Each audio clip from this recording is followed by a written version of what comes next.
So I just don't know how Jeff Perry can see it any other way.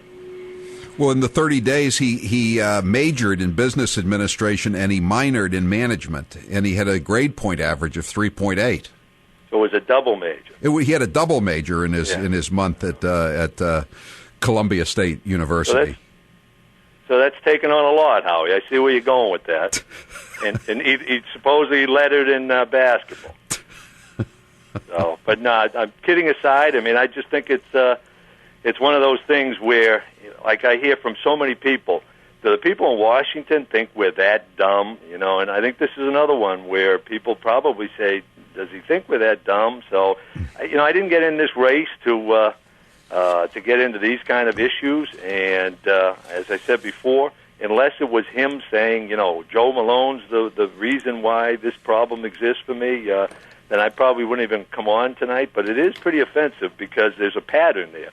And when he was a police officer in Wareham, instead of taking the heat along with his buddy Flanagan, when Buddy Flanagan got caught molesting a 16-year-old girl, what did they do? They tried to turn the tables on the parents of the victim and went to her and said it was the 16-year-old who had taken her clothes off. And it was the 16-year-old who could go to jail as a result of having some remnants of marijuana on her person. So again, I think people are losing patience with this kind of bizarre behavior. He says, I have no interest. This is in the Cape Cod Times today. I have no interest in commenting on Mr. Malone's gutter style politics. Did you leak this? Did you leak this story to the papers?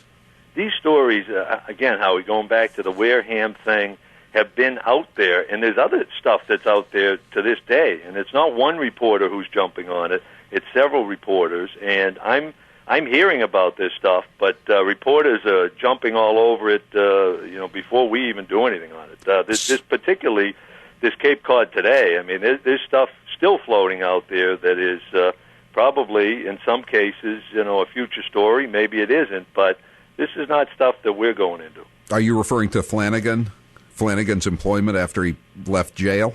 You know what? I mean, I won't even touch any of that stuff, Howie, but there's that story, and there are several others out there. So again, I'm just getting. Did he purposefully? Are you saying that he purposefully tried to deceive the voters? That he had this second business administration degree from this fake university down in Louisiana? Are you saying that he did this deliberately? I mean, my sense is, and I wasn't with him. I'm not in his head.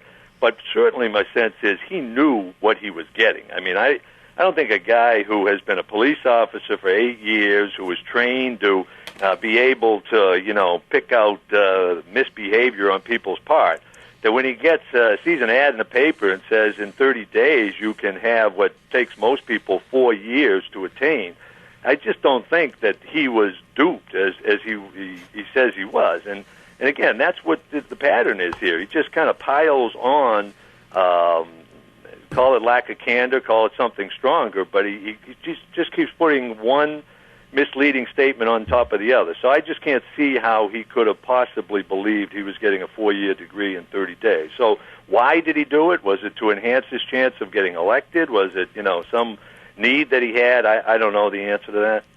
He said yesterday, this is the Cape Cod Times, that he didn't remember what year he matriculated at Columbia State.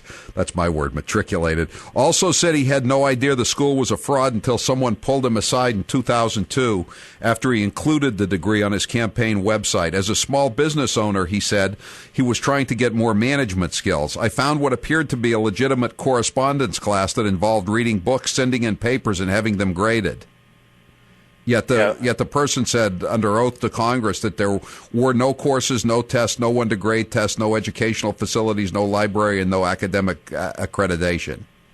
Yeah, and again, it just really stretches the imagination. And again, this is a seat that has been deemed to be winnable. It's targeted by the RNC. It could be the seat that makes the difference between Nancy Pelosi continuing as Speaker or her being ousted along with all of her Democratic chairmen.